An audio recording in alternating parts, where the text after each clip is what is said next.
que les femmes blanches. Logique donc de voir apparaître un salon spécialisé comme Beauty Color qui se tient à Paris pour la première fois.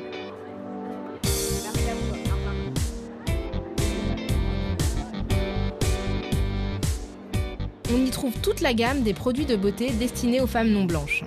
C'est un marché attractif qui attire des acteurs venus des 4 coins du monde. C'est une marque en fait qui a été créée où ? Alors par nous-mêmes, la société coréenne. C'est une société coréenne ? Voilà, nous avons une usine en Chine. D'accord. Voilà, et nous vendons pour des personnes de peau de couleur. D'accord, Voilà. donc c'est pas pour les Coréens du tout ? Non. D'accord. Non. Et comment ça se fait en fait qu'en Corée, vous soyez posé la question des femmes noires ? Ah bah parce que c'est un bon commerce. C'est vrai ? Ouais, c'est vrai que ça marchait bien ? Oui, c'est beaucoup de demandes. C'est vrai ? Voilà. Essentiellement en France ou Alors en France, ça marche bien.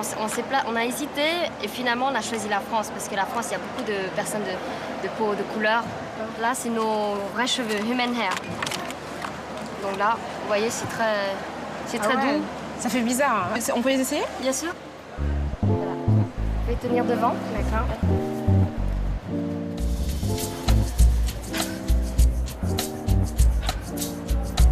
On dirait quelqu'un d'autre. Je me reconnais même pas. Et en fait, ces perruques, vous les distribuez à quel endroit en France ? Alors, pour l'instant, c'est Paris et Île-de-France, puisqu'il y a beaucoup de... Voilà, surtout au métro Château d'Eau. Dans les petites boutiques, en fait, de Château Voilà, d'Eau. dans les petites boutiques.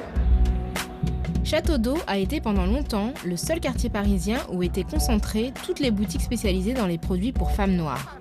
Mais les choses évoluent. Aujourd'hui, il y a des enseignes qui ouvrent des boutiques un peu partout, y compris dans le centre de Paris, comme Coloris, avec 2 i, créé par Diana Bakiri et Cécile Abric. Vous êtes toutes les deux à l'origine de l'enseigne ? Oui. Pourquoi vous l'avez créée ? Quand j'ai proposé l'idée de créer Coloris à Cécile, la première chose qu'on a fait, c'est de la prendre et de l'amener faire un shopping. Je lui ai dit, viens, tu vas voir avec moi comment moi je galère pour trouver les produits de beauté. Effectivement, soit elle allait dans des marques, enfin des chaînes généralistes et il y avait le choix de une marque. Donc vous préférez une marque ou une marque ? C'est celle-là ou celle-là ? Ou alors il fallait qu'elle prenne son après-midi, voire sa journée complète pour faire le tour de toutes les boutiques, essayer de rallier toutes les boutiques.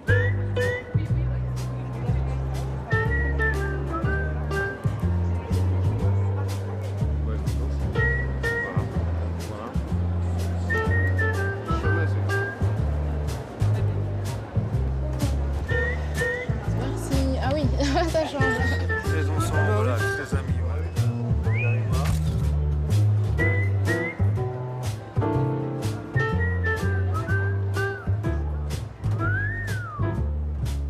En matière de beauté, beaucoup de femmes trouvent leur inspiration dans les magazines féminins. Mais lesquels ? Bonjour. On fait un petit sujet pour la chaîne parlementaire et je voulais savoir si vous lisiez des magazines féminins. Ah bah oui, tout à fait. Qu'est-ce que vous lisez ? Donc je lis Miss Ébène, un peu Amina aussi.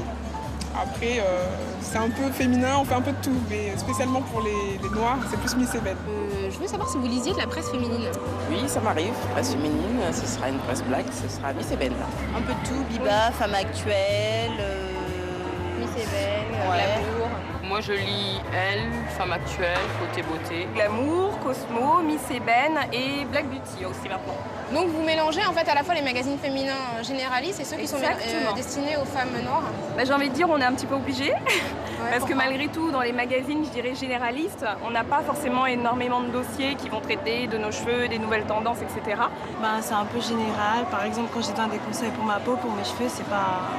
Je me retrouve pas dans les photographies, je me retrouve pas dans les produits qui sont vendus et c'est pour ça que je les achète très très peu au final. En fait, quand on voit la proportion de personnes métissées et noires dans la population française, je pense qu'ils devraient faire un effort quand même. Voilà, ils devraient faire un petit effort. La première réponse à l'invisibilité des femmes d'origine non européenne dans la presse féminine, on la trouve sur Internet. Depuis quelques années, on y remarque un foisonnement de sites et de blogs prodiguant informations et conseils aux femmes aux peaux noires et métissées. D'un autre côté, dans le sillage du précurseur Amina, créé en 1972, une petite dizaine de magazines féminins spécialisés se sont développés en France au cours des années 80 et 90. La majorité de ces titres s'adressent aux femmes noires et métisses. Il existe aussi un titre dédié aux femmes d'origine maghrébine, Gazelle, mais jusqu'à présent, aucun titre pour celles originaires du continent asiatique. Cette presse a connu un fort développement au cours des 20 dernières années. Les tirages qui varient selon les titres ont pourtant tendance à plafonner. Le titre le plus vendu, Miss Eben, déclare 75 000 tirages, ce qui le classe loin derrière la moyenne des titres généralistes. En mal d'annonceurs suffisamment connus, les ventes de ces magazines stagnent et cette presse que l'on dit ethnique reste une niche. Le terme ethnique, il est souvent perçu comme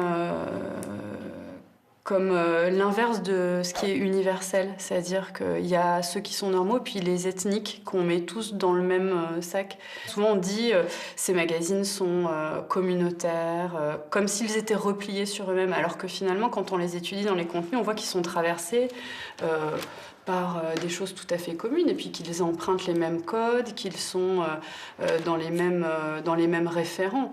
Donc imaginons une lectrice qui ne lise que cette presse-là, c'est pas une presse qui est repliée sur elle-même, mais qui est en prise directe avec l'environnement des lectrices. Comme un écho à cette partition entre un supposé universel et une vague entité minoritaire, il y a un autre aspect qui frappe dans la presse féminine dite généraliste. Malgré de récentes évolutions, les femmes non blanches y sont largement sous-représentées sur les couvertures et dans les pages intérieures.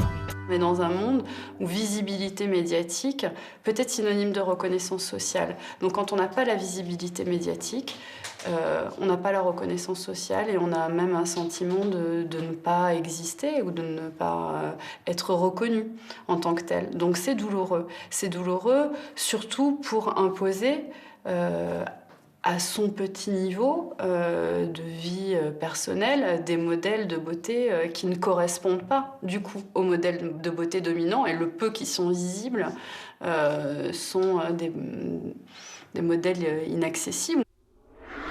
Alors pour le sujet que je vous donne en synopsis pour le 1427, c'est un sujet sur la danse country. Et ensuite, en bas de page, tu as 2 encadrés sur je me muscle sans rien faire, sans effort, avec 2 nouveaux petits appareils d'électrostimulation. Et la photo étoile des neiges, là où... Au chaud quand il fait froid. Au chaud, c'est laquelle, du coup? Celle-ci? Ah, on est revenu sur l'ancienne, du coup? Pour l'instant, oui, parce que... Moi, les 2 que tu as sorties, moi, je trouve sont pas mal. Il y en avait une ou deux. La première, j'aimais bien. Celle-là, la première. Ouais, et celle là où elle fait le grand écart devant le canapé. Ça, c'est pas mal, mais c'est moins bien que l'autre. Nous sommes dans les locaux de Femmes Actuelles. Le magazine leader du marché de la presse féminine a consacré 2 numéros spéciaux à la beauté noire. Bonjour. Bonjour. Comment allez-vous? On a décidé de sortir ce hors-série parce qu'on avait beaucoup de demandes et on a bâti progressivement un déroulé avec des thématiques vraiment qui concernaient toutes les femmes noires parce qu'elles ont des couleurs de peau complètement différentes. Hein, ça va du plus clair au plus ébène, avec des soucis, avec des mises en valeur complètement différentes. Et pour nous, c'était une façon vraiment de magnifier la femme noire, tout en leur disant, ben, voilà ce qui arrive sur le marché, voilà ce que vous pouvez faire. D'accord. Et moi, ce qui m'a interpellée aussi, c'est justement le changement de titre. Sur le premier, vous l'aviez appelé Black Beauty, et le second, Beauté Noire. Oui, parce que je pense qu'il faut dire beauté noire. Oui. Ah oui, je suis d'accord. On ne dit pas beauté white, etc. On dit beauté, généralement. Et c'est pour ça, je crois qu'à terme, en fait, ça va être la femme dans sa globalité. Oui. Quelle est la peau noire, quelle est la peau blanche. Est-ce que vous avez envisagé à un moment d'adresser ces conseils-là aux femmes noires dans le Femme Actuelle classique qui paraît toutes les semaines? Ça se fait de temps en temps. Et c'est vrai que les choses sont en train de bouger actuellement. Donc, ce qu'on a fait aussi dans ce hors-série qui était consacré à la beauté coiffure, même si c'est une femme avec la peau blanche qui est en photo, à l'intérieur, on a abordé aussi des problématiques de coiffure pour les noirs et les Oui, j'ai vu ça, les effectivement. métis. Et c'était intéressant de mettre en balance effectivement les tendances. Quand j'ai vu ce magazine, je me suis dit que spontanément, je ne l'aurais pas acheté. Parce que la couverture n'indiquait pas que toutes les femmes étaient prises en considération. Est-ce que vous vous êtes pas posé la question à un moment donné de se dire beauté peut-être mixte ou quelque chose comme ça, qui soit affiché comme tel? Vous voyez, rétrospectivement, effectivement, mais comme on voulait mettre très fort en majeur beauté coiffure, on voulait remettre des petites photos, mais ça paraissait un petit peu, je sais pas, trop mineur par rapport à ce qu'on proposait à l'intérieur. Et est-ce que, je sais pas, je sais que apparemment il y a toujours une seule femme en couverture, mais peut-être en mettre deux pour montrer ça. On est en pleine réflexion là. D'accord. Et c'est pas toujours évident, effectivement, parce qu'une couve, ça doit être immédiat, etc. Et alors l'autre chose qui m'a aussi interpellée, c'est que quand je regardais en fait, donc il y a effectivement plein de conseils de beauté, des relooking pour des femmes qui sont anonymes, mais parmi les femmes célèbres en fait qui sont citées, il y a quasiment que des Américaines. Il y a très peu de femmes. Alors, dans celui-là, il y avait Aïssa Maïga et Sonia Rolland. Oui. Et c'est vrai qu'en y réfléchissant, les choix ne sont pas non plus infinis pour les femmes françaises, mais c'est quand même. Je voyais Zoé Saldana, Beyoncé, Rihanna, et en fait, très très peu de femmes françaises. Oui, parce qu'on a joué plutôt le côté spectaculaire. C'est vrai qu'on a joué avec Rihanna les changements de coiffure. Oui. Or, c'était parfois très difficile de trouver des changements aussi marqués sur des personnalités françaises. D'accord. Voilà, c'était simplement le côté people, un peu clin d'œil, un peu amusant. Ouais, puis c'est vrai que ça nous dit aussi que finalement, il n'y a pas forcément de gens qui ont des notoriétés équivalentes vraiment en France, quoi. Femme Actuelle a presque 30 ans d'existence. Je suis curieuse de voir la rédaction d'un magazine d'une autre génération, plus jeune. Je me rends donc chez Bi. Bonjour. Merci beaucoup de nous recevoir chez Bi. Bi a été créé en 2010 et s'est rapidement imposé sur le marché. Son tirage moyen est de 346 000 exemplaires. Je suis reçue par Anne Bianchi, la rédactrice en chef. Voilà, vous voyez le numéro qui sera en kiosque vendredi. D'accord. Est-ce que vous, quand vous avez créé Bi, vous vous êtes interrogé sur aller sur quelque chose de différent par rapport à ce qui existait déjà? C'est sûr qu'on s'est posé la question de savoir qu'est-ce qui avait changé pour les filles d'aujourd'hui, à quoi ressemblaient les filles françaises de la génération qui nous intéressait, donc les filles qui ont 18, 20, 25, 30, 35 aujourd'hui. Vous voyez bien quand vous vous promenez dans la rue, à Paris, en France, mais même en province, que les filles, il y a de plus en plus de métissage. Si vous allez dans le quartier de Belleville à Paris, vous voyez des filles qui sont à moitié black, asiatiques, ou d'origine juive arabe, etc. Donc il y a vraiment des métissages. Et c'est vrai que ces filles-là, je pense qu'elles avaient du mal à se retrouver dans ce que la presse féminine pouvait leur proposer comme modèle, avec peut-être une domination effectivement de filles blondes aux yeux bleus, etc. Pour nous, c'était une évidence qu'il fallait que les filles qui soient dans le magazine ressemblent aux filles qui allaient nous lire et que tous les types de beauté soient présents dans Bi. Donc ça, voilà, quand on va en parler, on va essayer de montrer différents visages. D'accord. Voilà.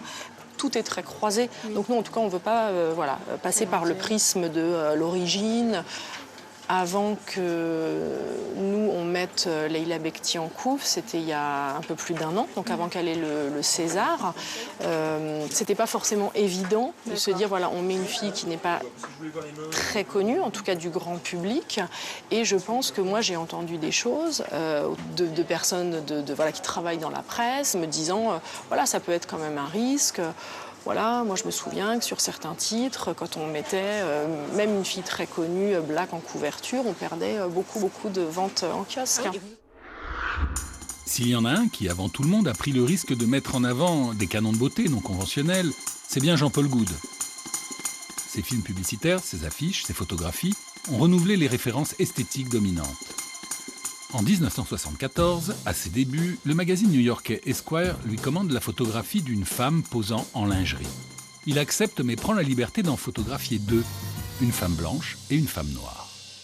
Ça, c'est la version féminine telle qu'elle est acceptée à l'époque. Et là, je présentais ma version à moi comme la version moderne. Et moi, ce que j'aimerais bien savoir, c'est est-ce que c'était la première fois que vous mettiez en scène une femme noire de cette manière? C'était de cette manière, oui, c'est-à-dire en disant, voilà, parce qu'il faut le faire quand même, c'est 74. Oui, c'est ce que je me demande, comment ça a été accueilli? Fraîchement. Je suis un dessinateur avant tout, donc tout est réglé, dicté par le sens de la forme du dessin. Donc depuis toujours, j'ai pris parti, je me suis toujours intéressé aux mêmes choses. Même si je suis né à Saint-Mandé, et que j'ai jamais été en Afrique à l'époque, en tous les cas, ma culture, c'était le musée des colonies, qui était à 50 mètres de chez moi, et donc la représentation de l'Afrique, à travers les illustrés pour enfants, l'Afrique, c'est-à-dire primitive, les hommes torse nu, musclés, et les femmes plus ou moins vêtues. Un enfant de 5 à 7, 8, 12 ans, il est tributaire de ce qu'on lui apprend. En tous les cas, ce qu'on lui montre, ce qu'il regarde. Et c'est vrai que j'étais d'abord très intéressé par les morphologies, les muscles, la performance physique, et que je regardais donc l'Africain comme un héros. Ça me faisait rêver.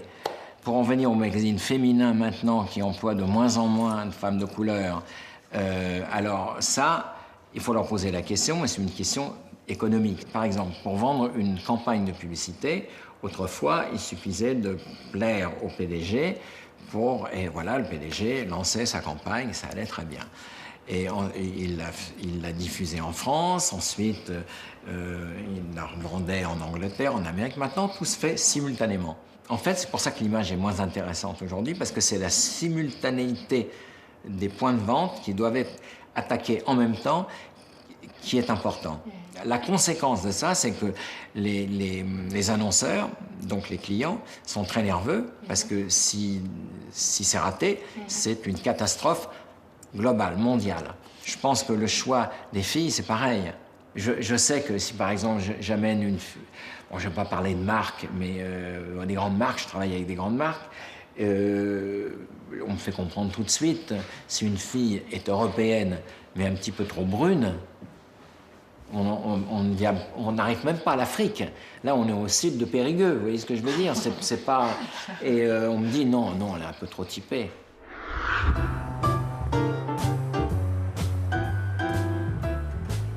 On le comprend, ce sont les choix des annonceurs qui, au final, ont le plus d'influence sur la construction des canons de beauté. Parmi ces annonceurs, L'Oréal. Le groupe a racheté Sophie Carson, une gamme qui se dit destinée aux femmes afro-caribéennes. Rendez-vous avec 2 responsables de la marque. Les produits Sophie Carson sont présents dans les réseaux qu'on appelle traditionnels, donc dans tout le réseau de boutiques qu'on peut trouver dans le 10e ou 18e arrondissement de Paris. Ils sont également présents chez les coiffeurs et aussi en hypermarché et supermarché, qui représentent à peu près 40% de nos ventes. D'accord, d'accord. Et est-ce que vous avez développé des campagnes de publicité spécifiques pour la France, pour le marché français? Alors en fait, on adapte pour la France des campagnes qu'on développe nous mondialement, parce qu'en fait les besoins sont à peu près les mêmes que les consommatrices se situent aux États-Unis, dans des pays africains ou en France, mais on adapte la langue, parfois on arbitre sur différents types de modèles qu'on a photographiés, celui ou celles qui sont les plus représentatifs de la population à laquelle on se destine. Est-ce que c'est une marque qui est, qui fait de la publicité dans les magazines féminins traditionnels? Quand on va investir dans des médias pour soutenir nos lancements, on va chercher effectivement la rentabilité, comme n'importe quelle marque aujourd'hui. Donc c'est vrai qu'on a tendance à privilégier des titres qui vont être afro-spécifiques pour toucher à 100%, pour être sûr de toucher cette cible-là. Après, effectivement, on pourrait être dans d'autres titres plus généralistes, comme un Elle ou un que sais-je, mais c'est vrai qu'il y aurait une dilution d'investissement. Donc voilà, c'est un choix stratégique par rapport à nos investissements. Alors après, la question de pourquoi eux ne feraient ce choix ou pas, je pense qu'il faut leur poser la question en direct, et c'est pas à nous de se prononcer pour eux. Ouais. Mais en tout cas, nous, notre position, non, c'est que, la question que je me posais, c'est si leur choix influençait le vôtre. C'était plus ça, non? Non, écoutez, nous, c'est la stratégie en termes d'achat média qu'on a. Après, on n'a pas eu le débat avec eux sur cette question-là. Est-ce que vous imaginez recourir à une égérie qui serait française? On a eu Laura Flessel, par exemple, qui à une époque était égérie pour la marque Optimum Care. Donc voilà, tout ça pour vous dire que c'est ça peut tout à fait correspondre à un choix de la marque. C'est une femme, effectivement, quand on l'a utilisée, qui avait une vraie cote de popularité auprès de cette cible-là, et qui était très, très, très pertinente pour cette marque. Donc on l'a déjà fait, et je pense qu'il n'y a aucun problème, aucun frein à ce qu'on en fasse un jour. En 2000, Sonia Rolland était élue Miss France. C'était la première fois qu'une femme d'origine africaine obtenait ce titre. Aujourd'hui actrice, elle est la seule femme noire qui soit l'égérie française d'une marque de cosmétiques. Salut! Tu vas bien? Et toi? Ouais, ça va. Ça va? Quand Mixa décide de me prendre comme égérie, elles ont fait une étude de marché. Cette étude de marché, c'est une grande marque, Mixa dépend de L'Oréal, c'est une grande maison.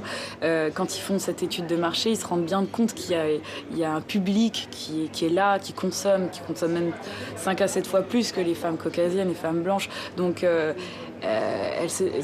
moi, je pense qu'à partir du moment où des marques comme celle-là s'intéressent, c'est aussi aux médias de s'interroger quant à la place des femmes noires dans leurs médias. Oui, c'est sûr qu'elles ne le font pas par philanthropie.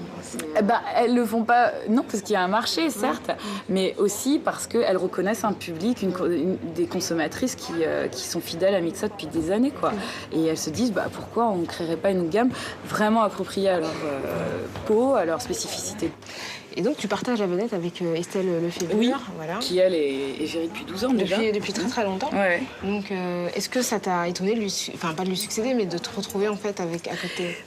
Pas vraiment, parce que je me disais, eux recherchaient une égérie qui pouvait aussi parler un peu à une génération différente, qui était les 25-30 ans.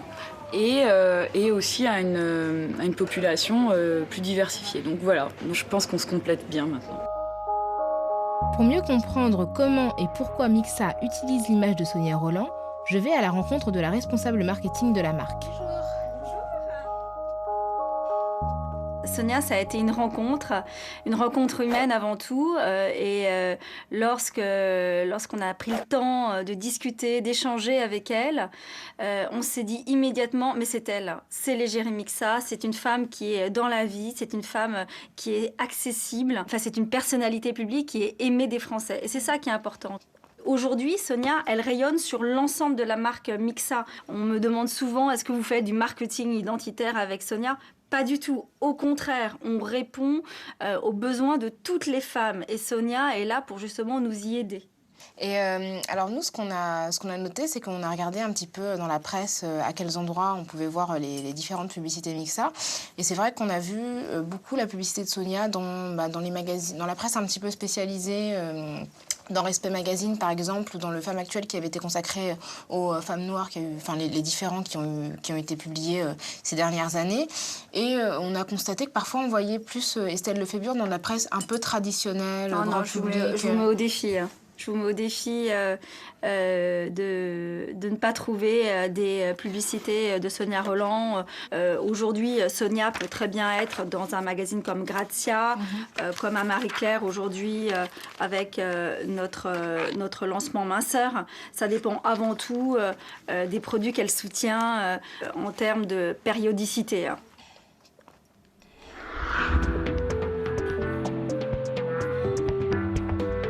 J'ai eu beau chercher sur le site internet de la marque, pas de traces de Sonia Rolland.